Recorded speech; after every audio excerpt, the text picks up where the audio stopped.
pendidikan sudah mulai berjalan dari rumah.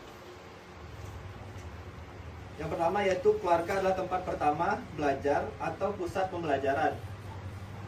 Bayangkan rumah seperti ruangan kelas pertama yang paling nyaman. Dan disinilah anak kita pertama kali mengenal dunia. Fondasinya kuat, maka diterpa angin pun insya Allah akan tetap kokoh. Angin apa? Puting beliung. Nah, jadi saat mereka masih kecil, mereka sangat mudah dibentuk. Dan yang membentuknya itu setiap hari adalah kita, bukan sekolah, bukan TV ataupun HP. Positif bagi anak-anak di rumah. Jadi bisa dimulai seperti rutin membaca buku walaupun hanya sebentar, atau menyiapkan tempat belajar yang aman dan nyaman bagi sang anak. Jadi kan anak itu belajar pertama kali kan di rumah. Jadi dari usia mungkin dari usia 0 sampai 5 tahun itu ada golden age atau yang dimana disebutkan dimana biasanya itu keusiaan emas bagi sang anak. Nah, jadi dari usia ini yang saya sebutkan tadi golden age itu mungkin orang tua bisa menciptakan rasa aman dan nyaman bagi sang anak. Yang terakhir, di sini kami akan membahas tentang peran orang tua sehari-hari. Yang di sini ada yang pertama adalah memberi teladan kepada anak-anak.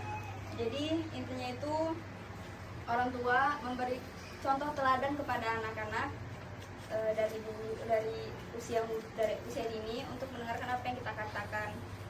Karena anak-anak dari kecil itu akan mencontoh apa yang orang tua itu lakukan. Misalkan orang tua itu melakukan hal negatif, mungkin ke depannya anak-anak akan mencontoh apa yang dilakukan oleh orang tuanya.